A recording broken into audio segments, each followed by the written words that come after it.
どういう風になっちゃったんだっけ。サスキンド。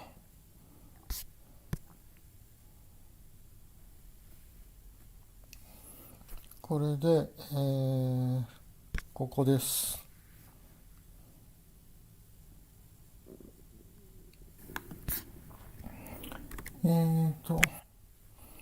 ここでコンパス。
これで OK だと思います。ちょっとうまくいってるかな。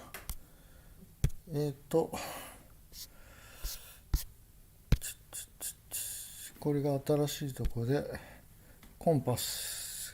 ここの中からこれ YouTube を選んでいただければ、3分前から配信が開始されていると。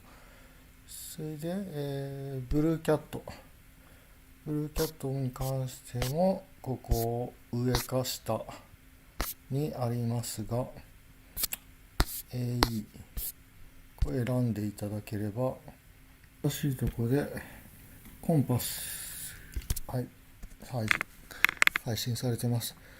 それでですね、もう一回やり直すと、最初からやり直します。ここのあれね、ハーモニックオシレーター、アイゲンファンクション。Amplitudes are shown. Amplitudes of the wave function are shown on the left. The probability densities for the wave function are shown on the right. The higher energy wave functions oscillate more rapidly and are more spread out.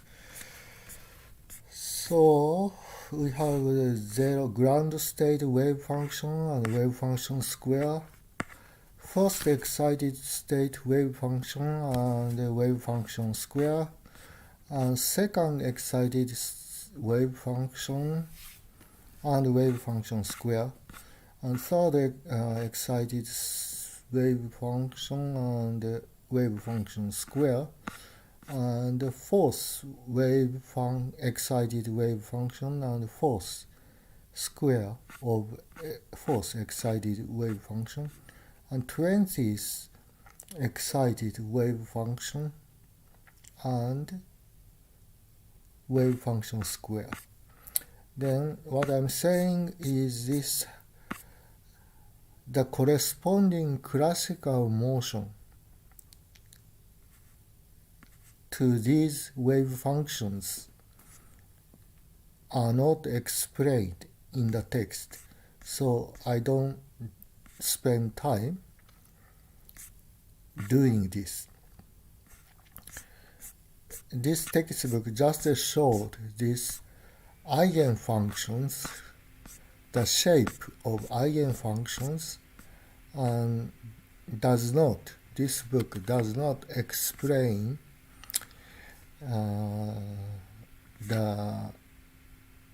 these wave functions in terms of corresponding classical motions.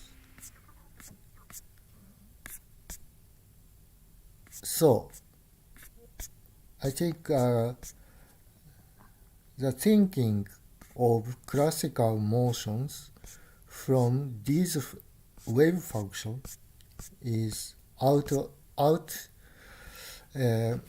なんだっけ outside the scope of this book, so I don't do this.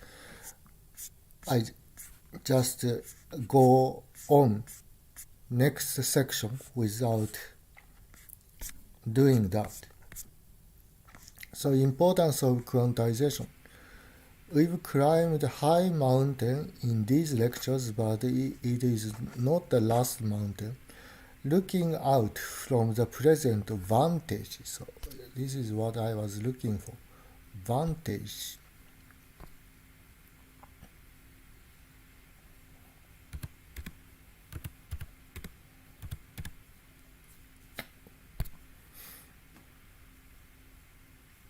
Vantage. 見晴らし。Vantage. Looking out from the present vantage point, we can get a glimpse of the enormous landscape of quantum field theory. That's material for another book. That is material for another book. Yeah, we have learned enough, very much. So we can get glimpse of enormous landscape, even with this knowledge we have already learned. But that will be the material for another book, or maybe 3. Another book or 2, or maybe 3. But still, we can see a bit of the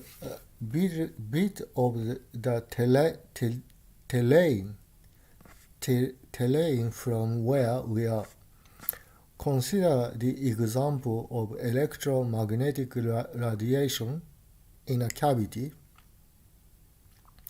Consider the example of electromagnetic radiation in a cavity as shown in figure 10.4, which I will look at later.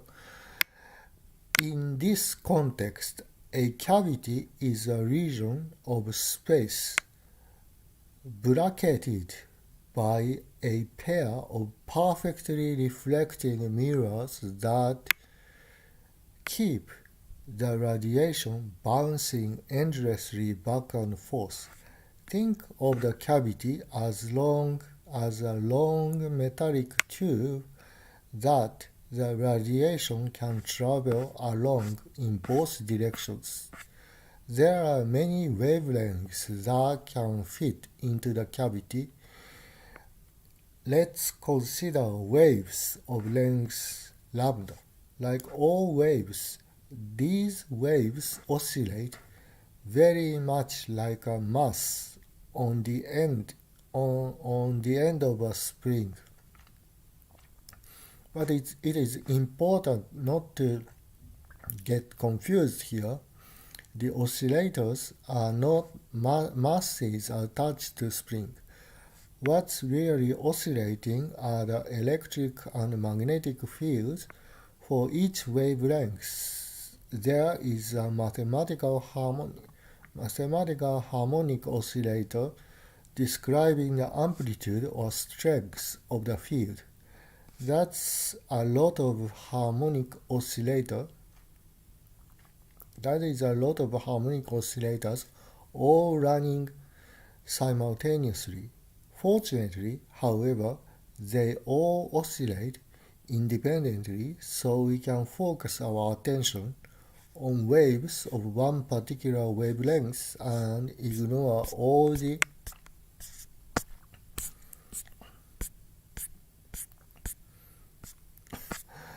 others. So this is the figure 10.4. Electromagnetic radiation in a cavity. Don't know what is this. Okay, anyway, let's go back.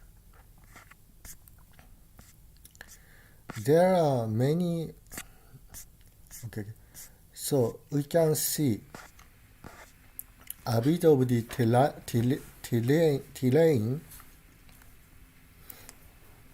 terrain from where we are. Consider the example of electromagnetic radiation in a cavity, as shown in figure 10.4. In this context, a cavity is a region of space bracketed by a pair of perfectly reflecting mirrors that keep the radiation bouncing endlessly back and forth. Think of the cavity as a long metallic tube that the radiation can travel along in both directions. So this is actually a hollow tube. I would say this is like hollow tube or like a copper tube.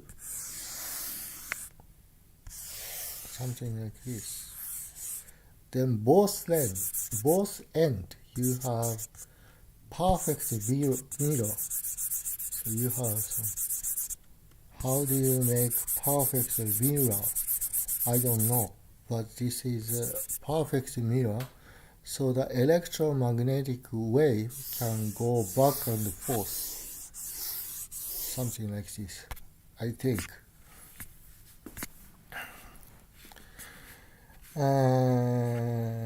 Think of cavity as a long metallic tube that the radiation can travel along in both directions. There are many wavelengths that can fit into the cavity. Let's consider waves of length lambda. Like all waves, these waves oscillate very much like a mass on the end of a spring. But it is important not to get confused here. The oscillators are not masses attached to spring. What is really oscillating are the electric and magnetic fields for each wavelength. There is a mathematical harmonic oscillator describing the amplitude or strength of the field. That is a lot of harmonic oscillators are all running simultaneously.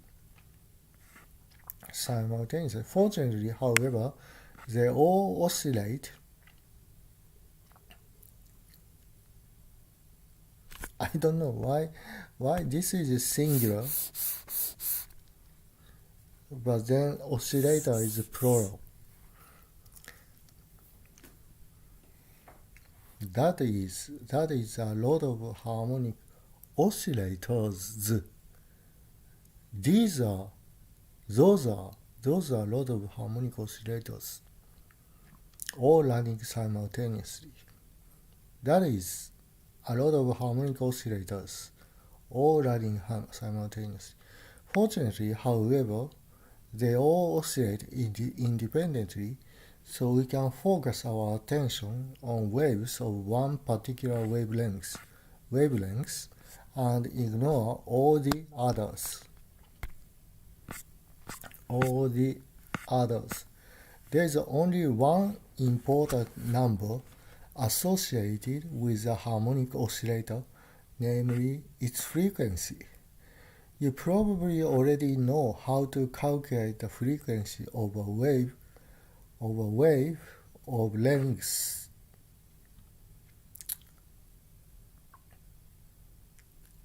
How to calculate the frequency of a wave with wavelengths. Frequency of a wave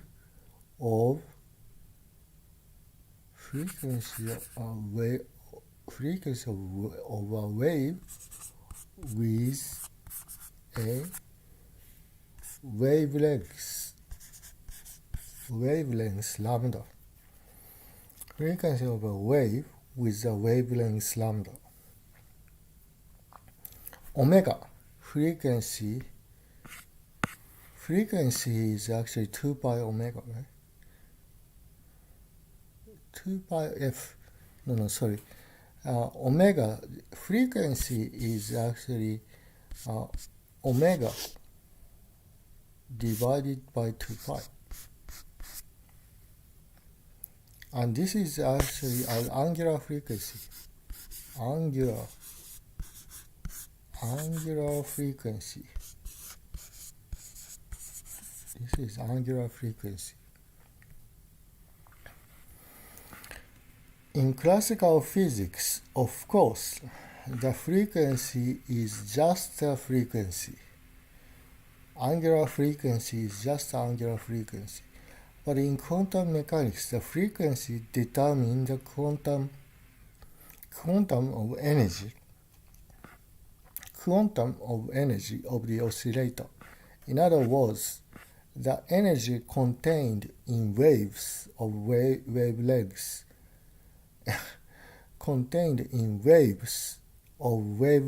lambda,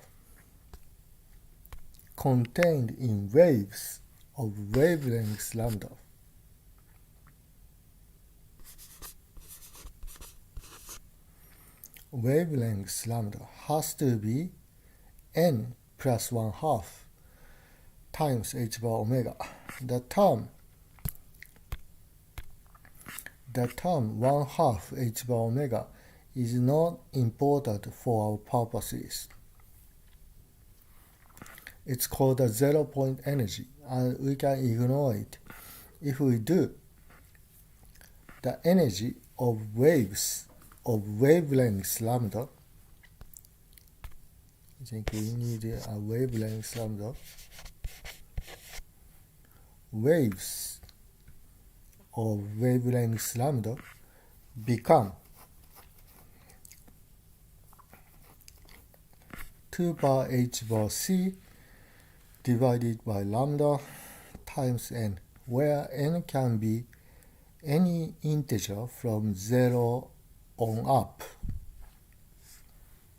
In other words,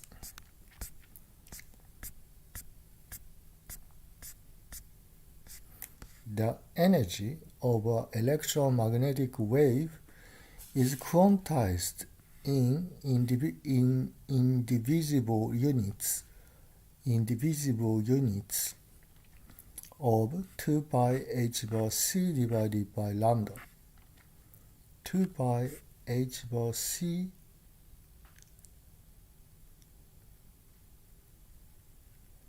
divided by lambda. For a classical physicist, this is very odd. No matter what you do, the energy always comes in unbreakable units.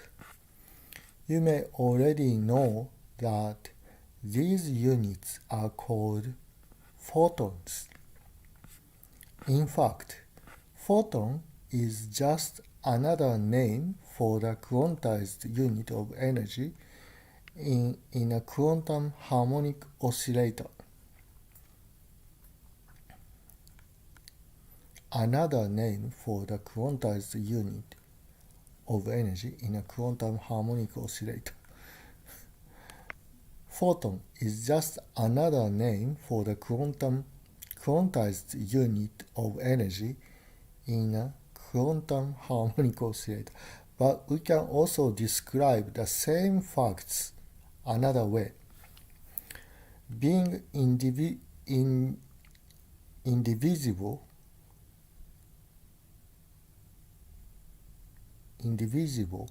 photons can be thought of as elementary particles. A wave excited to its nth quantum state can be thought of as a collection of n photons. What is the energy of a single photon? That's easy. It's just the energy that it takes to add one more unit, namely energy of photon with wavelength lambda is 2 pi h bar c divided by lambda. Here we can see something that has dominated physics for well over a century. Here we can see something that has dominated physics for well over a century. The shorter the wavelength of a photon, the higher its energy. Why would a physicist be interested in making short wavelength photons given that they are costly in energy? Why would a physicist be interested in making short-wave photons, given that they are costly in energy? The answer is to see more clearly. The answer is to see more clearly. As discussed in Lecture 1, to resolve an object of a given size, you must use waves of that size or smaller. To see a human figure, a wavelength of a few inches is good enough. To see a tiny speck of dust, what is speck?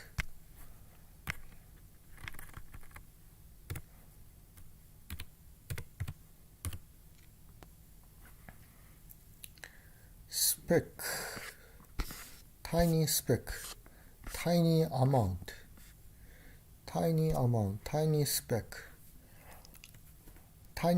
of dust, you may need visible light of a much smaller wavelength.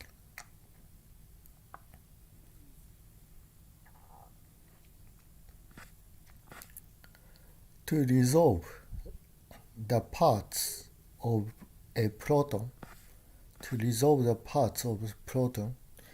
the wavelength must be smaller than 10 to minus 15 meters, and corresponding photons must be very energetic. In the end, it all goes back to the harmonic oscillator. In the end, it all goes back to the harmonic oscillator. On that note, my friends, we conclude this volume of the Theoretical Minimum series. I look forward to seeing you in Special Relativity. So this is the end.